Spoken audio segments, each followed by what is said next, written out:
Now, Israel has continued its airstrikes on Syria since the collapse of the Assad government over the weekend.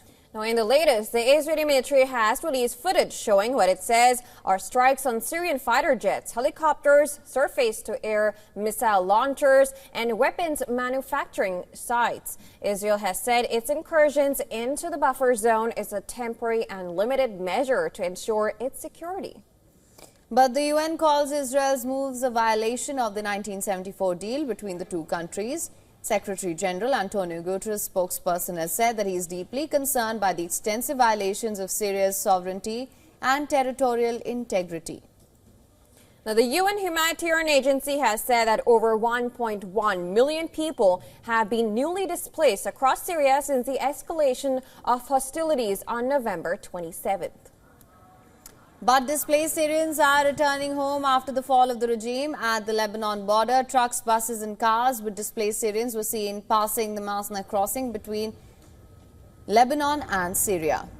Syria's interim government has now vowed to institute the rule of law after years of abuses under ousted President Bashar al-Assad. This even as the United States warned against any action that risked triggering further conflict.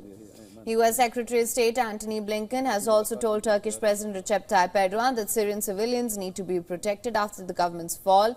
Remember, Turkey is the main supporter of the rebels that toppled al-Assad over the weekend.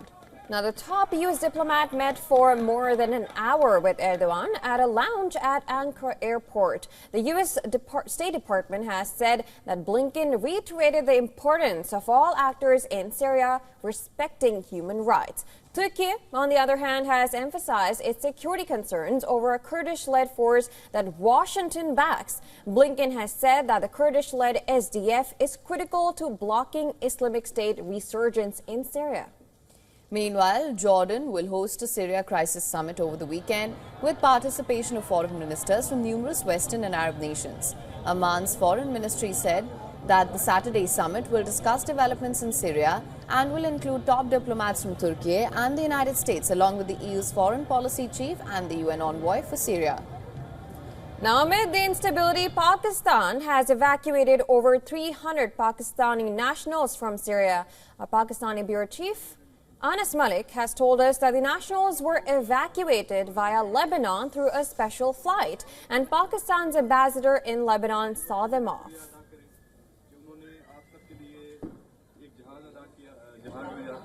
हमने कोशिश की है कि आप लोगों का छोटी सी बच्ची है लेकिन अगर किसी के दिल आजारी हुई